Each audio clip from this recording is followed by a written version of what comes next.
better, but still cover the essential. I try my best. Regarding about those the judicial mechanism we've been revised by the DPP ruling period of time, whether they will affect the future, the cross-strait talk, the answer is no. There's a very awful misperception about the DPP, the ruling party, is they are actually doing something rule by law, not rule of law. They keep on revise the law in order to ruling the Taiwanese people or dictating the Taiwanese people.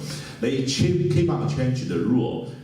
The reason why we need to revise the law is trying to guarantee the better governance to serve the general public's welfare, which unfortunately those people who now the thirsty of power totally have got no understanding about that. Regarding about one country and two systems, one country and two systems is not any kind of political formula originally designed for Hong Kong.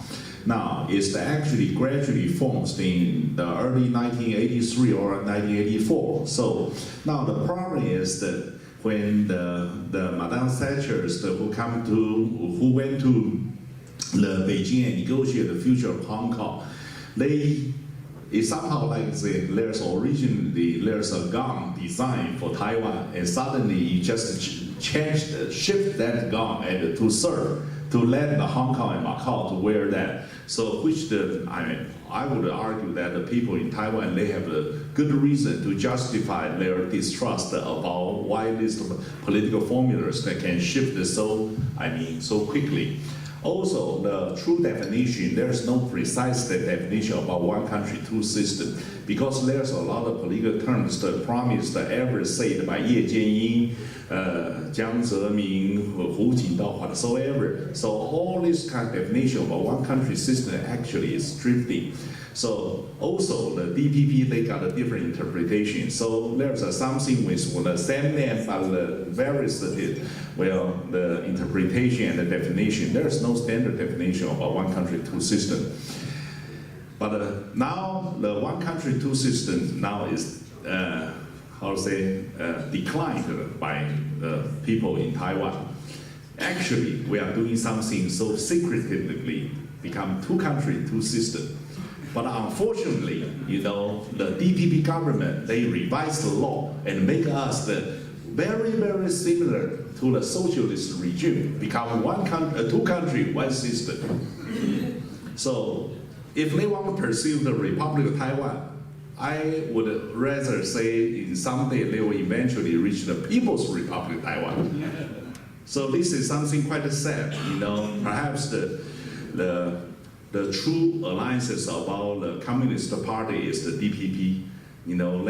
In terms of to destroy the Republic of China, they are true alliances.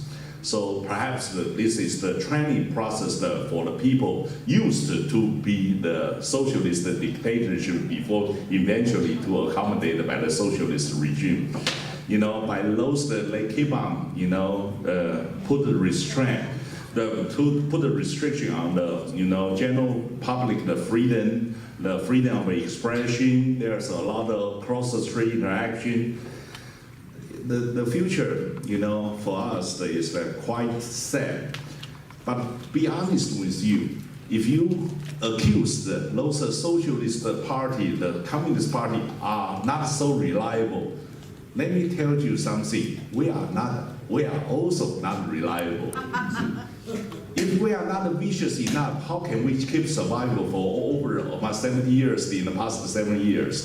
To keep survival, sometimes you cannot be too naive. You need to be vicious. So our position is also drifting, right? From one country, better system, we have a different argument, special state-to-state relationship. So never only accuse the other side. Sometimes it goes back, we also need to be very vicious in order to keep our survival. The life is really, really hard for everyone, but I totally disagree with the Dr. Zeng's one country, two sovereignty. There is no such thing.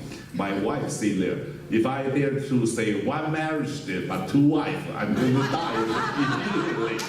you know, she will ask my son to castrate me. You know, my son is the, you know, surgery, the doctor. So please remember, sovereignty is something mutually exclusive. Now, the problem is that we must be very realistic and pragmatic. If our economic stability, we still rich enough, we still can keep our welfare with a better system, eventually it's hard to imagine that Beijing will use the force to conquer Taiwan. The stake is simply too high.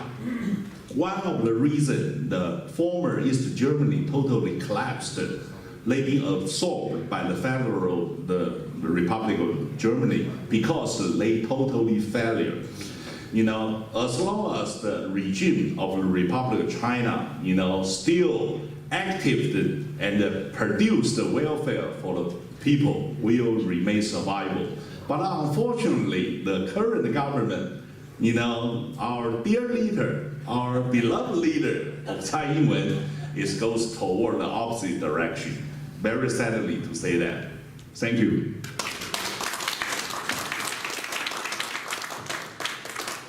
I think it's running late, and thanks so much for staying so late with us. And I would like to thank all the members from the TBAA. And then we have two young men from the Monterey and the Naval Postgraduate School. They drove here for this presentation. And I have two friends from Kaohsiung too. They study at Stanford University. And then, yeah, if I don't recognize the other guests, thanks for coming here and to join us. And I hope you get something back from this the talk this afternoon. And thank you so much again, and we hopefully see you next year. Thank you. Are we going to have a reception?